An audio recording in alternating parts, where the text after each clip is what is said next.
عن رأيه في المدرسة، ما رأي حضرتك في المدرسة؟ مدرسة صوفيا الزكي يعني برضه تسميتها مدرسة، أنا بسميها مؤسسة تعليمية.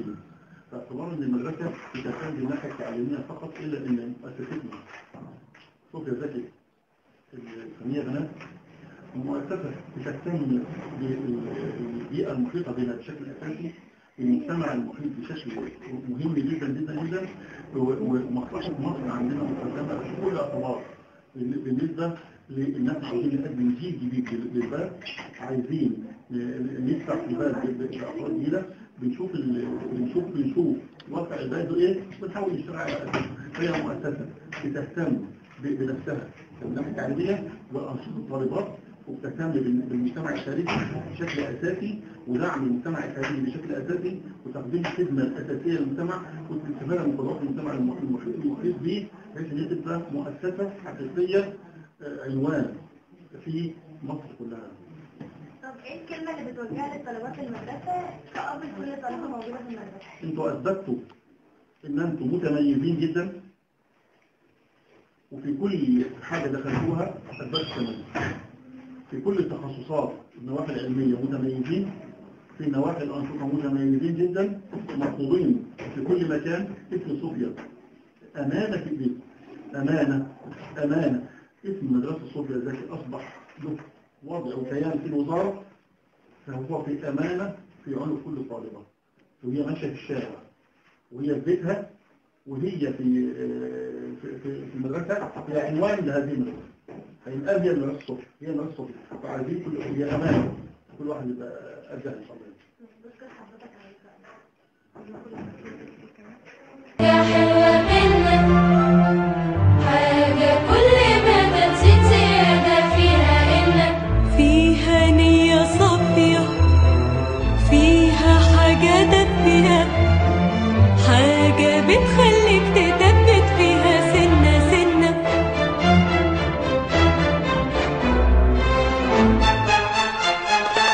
مصر هي الصبح بدري، مصر صوت الفجر يدن، صوفيا فول طعمية كشري، دوب بطاطا سخنة جدا. مصر أول يوم العيد عيدية. الأستاذ عبد الله سالم بنسأله عنده إيه لتخلص مصر وما دخل المدرسة وخارجها؟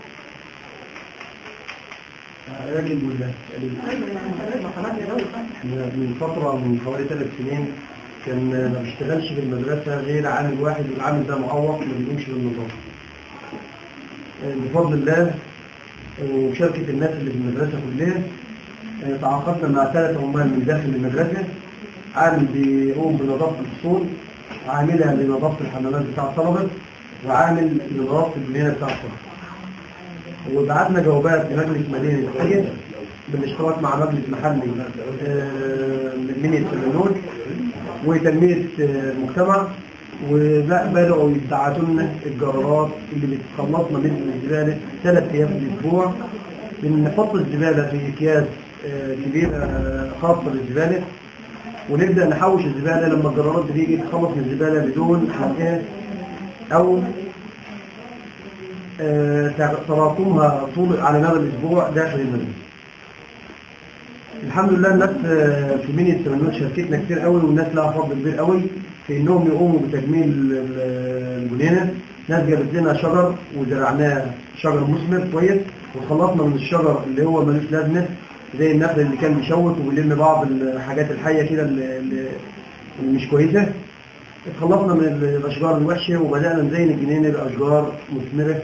سؤال إلى الأستاذة وفاء الزكي وكافة نشاط المدرسة، نسألها عنه راقية طلبت مصر وما دخل المدرسة وخارجها. علي العمل بسم الله الرحمن الرحيم. طبعا كان السنة اللي فاتت كانوا بعتوا لنا نشرة من جماعة البيئة تبع قسم البيئة والسكان بعمل مشروع نظافة للمدرسة وبعمل توسيع حديقة المدرسة. طبعا المفروض احنا عرضنا الأمر على إدارة المدرسة يعني، ولقينا جميع الناس متعاونين داخل المدرسة، وأمن الشيخ عبد الله سالم وسعنا حديقة المدرسة جزء كبير منها جدا، لأن كان مشروع هيجي هيقيم عليها المدرسة. وبالنسبة لمشروع النظافة مشروع النظافة طبعا الهيئة المهمة فيه كتير جدا. فقمنا بالتعاقد مع 3 عمال، واحدة للحمامات وعامل آخر لحديقة المدرسة وواحد لنظافة المدرسة، كلها مشاركة مجتمعية وجهود تطوعية من قبل هيئة تدريس المدرسة.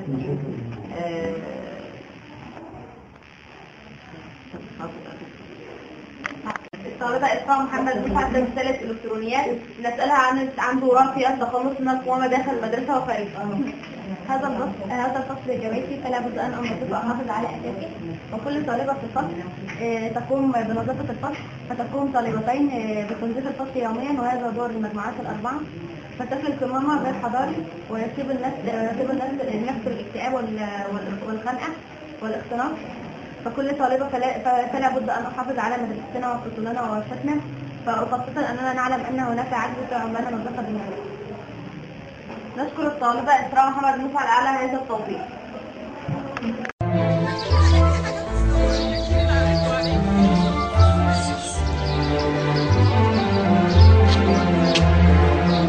فيها حاجة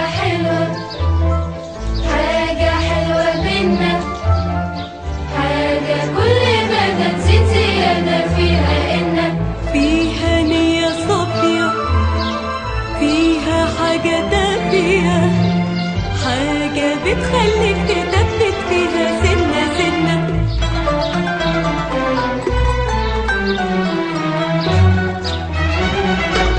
دائرة العصرية في مصر ولما على قبلية في مصر، مولد السيدة والذكر والهيصة، وركعتين بركة في السيدة نفيسة، المشي على الكورنيش والبركة في لقمة عيش، فرح بلدي وليلة حنة فيها. الإسلام قال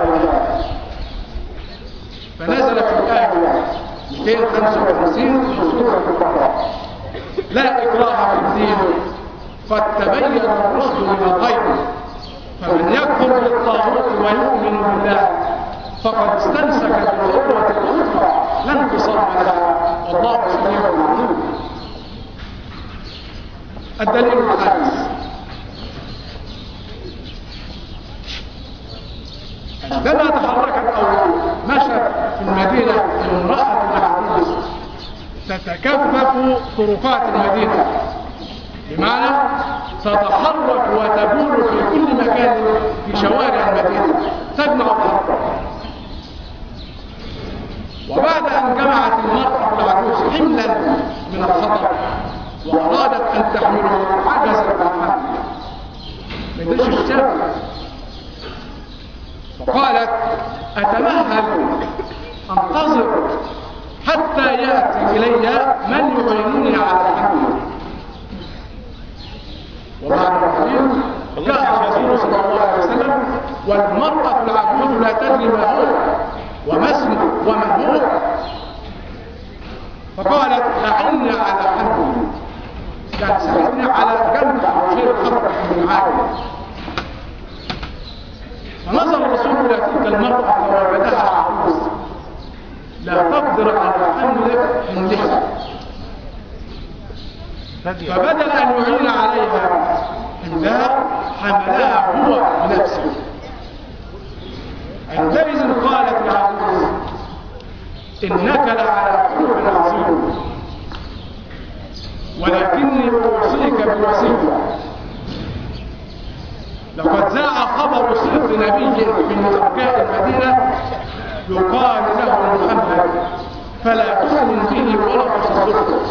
ينظر معي ما جزاء العدو، هل جزاء العدو ذلك؟ لا تؤمن به ولا تصدقه. هي لا تعلم من هو كما قلت. قال لها: أما تعلمين من أنا يا أمة الله؟ مش عارفة مين أنا محمد. اندهشت المرأة وتعجبت: أنت محمد؟ أشهد أن لا إله إلا الله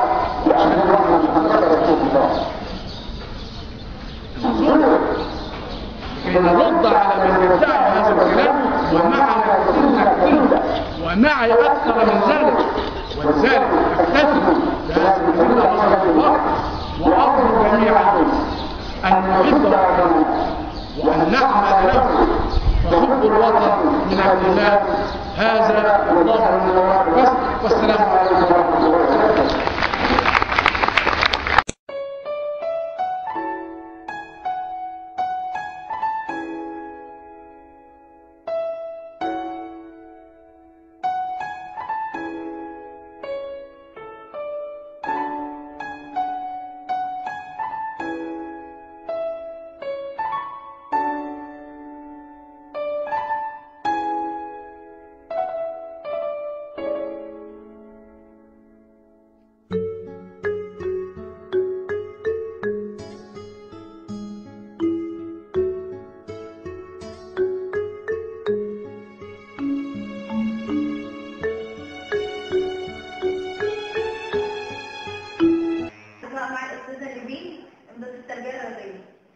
منظمة التربية الرياضية في المدرسة عمود أساسي في المدرسة من صابون لعروض من الصبح من الصبح إسراء الشتاء إسراء العصفور فريق طيار كل الأنشطة في المدرسة بنشتغل. ما هي الإنجازات التي تمت خلال عمل دراسي؟ فريق الانشغالات عندنا خدت المركز الأول على إدارة أجر ألعاب الصور وعندنا فتح العصور.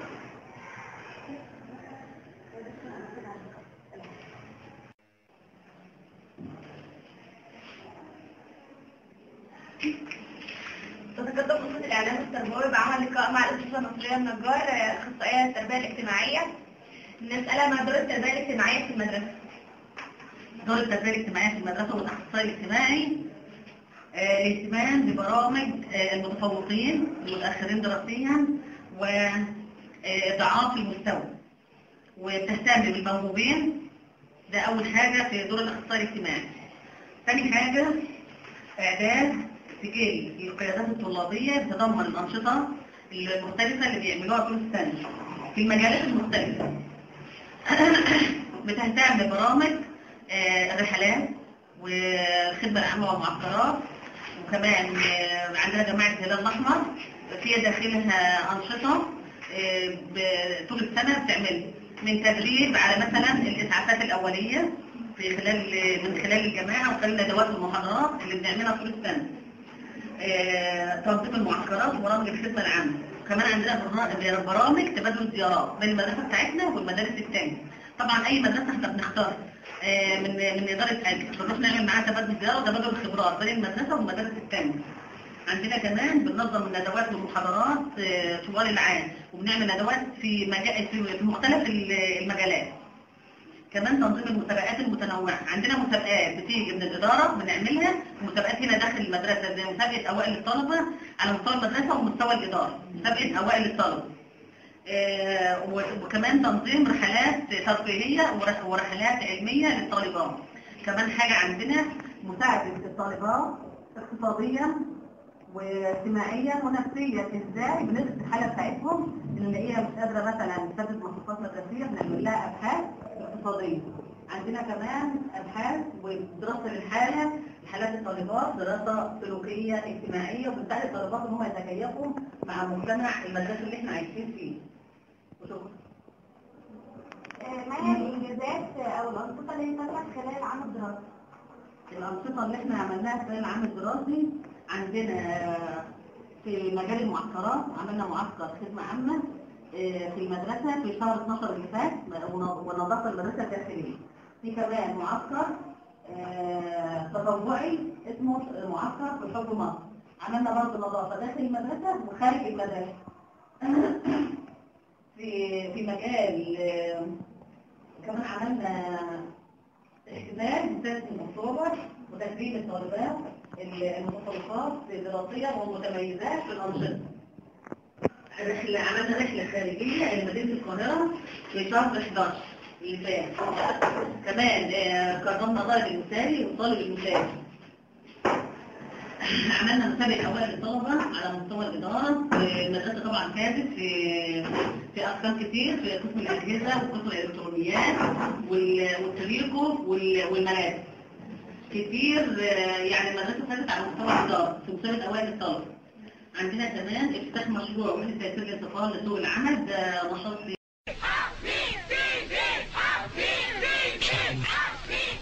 اثبت، احنا فوق قوي. يا اخي سقط لك مره عشان خاطر سين سين.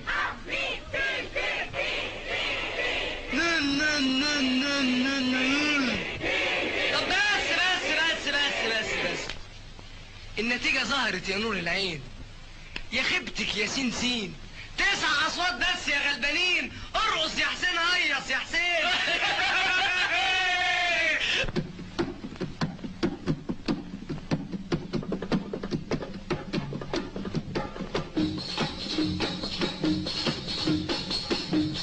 وحياة قلبي وأفراحه وهنا في مساء وصباحه. وحياة قلبي وأفراحه وهنا في مساء وصباحه. ما لقيت فرحان في الدنيا زي الفرحان بنجاحه. وحياة قلبي وأفراحه وهنا في مساء وصباحه. وحياة قلبي وأفراحه وهنا في مساء وصباحه. ما لقيت فرحان في الدنيا زي الفرحان بنجاحه. اللي جميل بخيالنا ولا نكشف يوم عننا، وبدلنا قصور وبلاش قصور حياتنا ومستقبلنا. ولقيتني في عز هنايا والدنيا فرح وعيايا.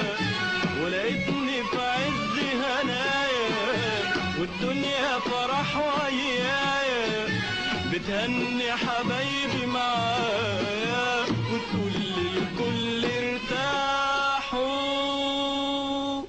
ده مفيش فرحان في الدنيا زي الفرحان بنجاحه. وحياة قلبي وأفراحه وهنا في مساء وصباحه. وحياة قلبي وأفراحه وهنا في مساء وصباحه. ما لقيت فرحان في الدنيا زي الفرحان بنجاحه. ناجح يرفع ايده قلبي في عينه وعينه. ناجح يرفع ايده قلبي في عينه وعينه. ويقول ونقول ناجحين على طول ونجحنا يطول دايما على طول. دايما على طول دايما على طول. دايما دايما دايما دايما دايما.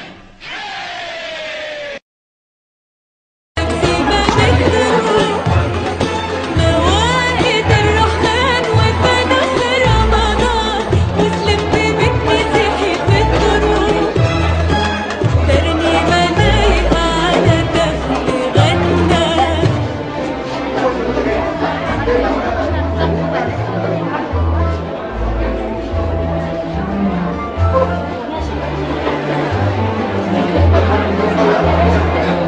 فيها حاجة حلوة بينا. مشكلين على محمد مصطفى الأربع عشر. عارفين بقى كده حبيبنا اللي هم رفع راسنا وعملوا اسم كبير قوي قوي قوي قوي للسوق مزاجي 10 بنات امبارح. عايز ال 10 بنات قدامي هنا من قسم الاجهزه اللي هم الاول على مستوى الدقهليه في اسم الاجهزه، الاول على مستوى الدقهليه. دي اول بطوله سوق مزاجي. اسمعوا قدامي هنا كده حبايبي دول بطوله عبد الله.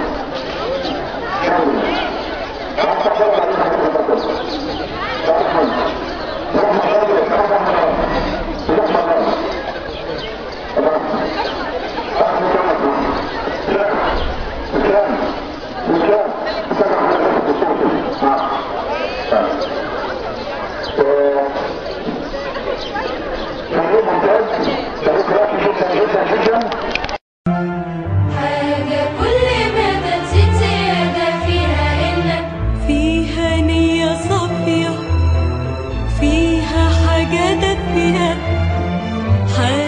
بتخليك تثبت فيها سنة سنة.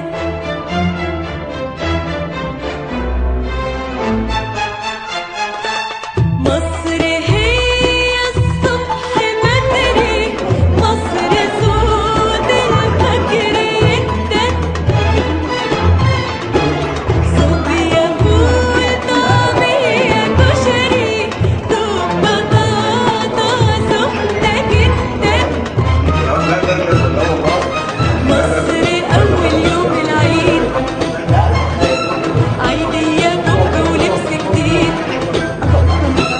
فن سيما وغنى وتياترو، حفلة 3 وسيما مترو، موائد الرحمن وفانوس رمضان، مسلم كبت مسيحي في الدروب، ترنيمة لايقة على دف غنى.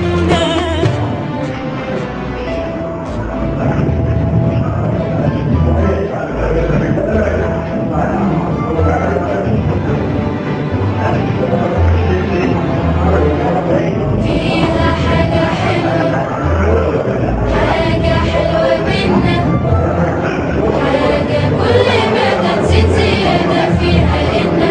فيها نية صافية، فيها حاجة. يلا بقى بدأ. حالا هناخد الحركة الحالة اللي بعدين الحركة الرأسية زي حركة الطائرة العمودية أو الطائرة المروحية أو الطائرة للركب. طالما طائرة لازم تكون لها قوة محرك. قوة إيه؟ محرك. وقوة المحرك بتاع الطائرة دايما تأثيرها الأعلى سواء كانت الطيارة صاعدة أو هابطة. أهم حاجة تعرفي اتجاه الحركة. إذا كان اتجاه الحركة الأعلى تبقى المقاومات فين؟ ولو اتجاه الحركة الأسفل تبقى المقاومات فين؟ تبقى القوة ثابتة فين؟ الأعلى سواء الطائرة صعبة أو إيه؟ ووزن الجسم معروف كام دال؟ واو بالنيوتن الثاني والثالث واو بتساوي كام؟ دال. وعرفنا لو كانت الكتلة بالكيلو جرام تبقى دال ب 89، ولو كانت الكتلة بالجرام تمام يبقى الناتج بالايه؟ بالجرام. اما لو كانت العدد بالنيوتن تمام. هناخد الحركة الرأسية بين قوسين حركة الطائرة العمودية. كلمة عمودية أو هليكوبتر أو مروحية الثلاثة بمعنى إيه؟ واحد. الثلاثة بمعنى إيه؟ أدي الطائرة. أول ما تحط جسم الطائرة على طول وزنية عمود الأسفل. قلنا هو بيساوي كام؟ تمام. وهو إيه؟ خاص. دي ثابتة لأعلى على طول سواء الطائرة بتتحرك لأعلى أو لأسفل. أهم حاجة تعرف اتجاه إيه؟ الحركة. إن كان لأعلى تبقى المقاومات لأسفل. هناخد الحالة الأولى الحركة الأعلى. سهم بتكتب على إيه؟ إيه بتكتب على السهم إيه؟ عجلة منتظمة. عجلة منتظمة. أما النوت الأول ما فيهوش عجلة خالص. أمال في إيه؟ سرعة منتظمة أو يبقى عجلة منتظمة. اتجاه الحركة لفوق تبقى المقاومات فين؟ يبقى هنا مين؟ واحدة بقى تطلع لي معادلة الحركة اللي هيحل هنا. قبل ما تطلع المعادلة ما تنسيش مجموع القوة في اتجاه ناقص القوة عكس الاتجاه بيساوي الكتلة. يبقى أهم حاجة تعرفيها اتجاه الحركة وتبدأي بيه. تبدأي يلا معادلة الحركة اللي هيحل بإيه؟ ها؟ طا نا مي نا كام. تمام. مجموع القوى في اتجاه الحركة اللي هي القوة بس ناقص القوة عكس اتجاه الحركة. ايه هي القوة اللي عكس اتجاه الحركة؟ مقاومات وكام دال. مقاومات وكام دال. اتفضل يا استاذ عبد الله. قيادة يا اتفضل. تعال هنا يا باشا، تعال هنا اشرح لك.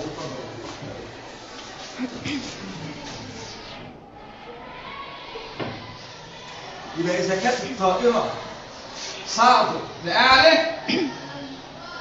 تبقى المقاومات طلع مهدد الحركة مجموع القوى في اتجاه الحركة. لا تكتب عكس اتجاه الحركة تساوي طب لو طلب منك قوة محرك الطائرة بتساوي ايه؟ كله زائد بعض. كله زائد بعض. طب لو طلب مني مقاومة القوة ناقص الباقي. طب لو طلب مني كام جلدة برضه القوة ناقص الباقي. خلاص؟ القوة هي أكبر حاجة بالنسبة لمحرك الطائرة أو محرك السيارة أو محرك القاطرة اللي بتجر الطائرة. أكبر حاجة إيه؟ يعني شفت مرة ناس بتحب بعضها تعاشرها لازم تكون زيها. شفت ناس بتحب بعضها تعاشرها لازم تكون زيها. الحب يملاك وتخطب ودها ويتحكم عليك ما تبعد عنها. تسعد كل ما تذكر اسمها وتزيد وتعيد في وصفها. كل وصف جميل هو نعت لها وتتشرف انك جزء منها. وانا واقف هنا على ارضها بقول للي بره زورها تشوف مجدها وتحب دايما كل اللي ينتسب لها. صوفيا زكي اللي بحكي عنها.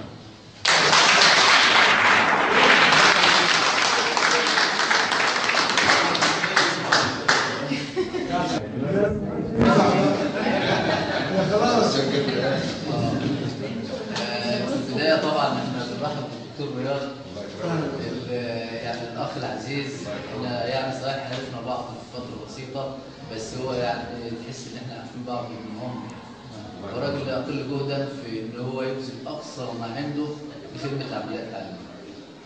وطبعا نرحب بالباشمهندس احمد ونرحب بالاستاذ سيد مدير المدرسة طبعا. وانا مش هطول عليكم والاستاذ وحيد ده مننا وعلينا يعني هلخص الكلام بتاعه في دقيقتين صغيرين. موضوع الوحده مش وليد النهارده، ده هو من فتره طويله وكان بياخد ويدي والدكتوره هنا عارفه ولحد ما كان يعني النهارده شاف النور وبقى على ارض الواقع وبقى رسمي. وطبعا احنا بنرحب بيه وده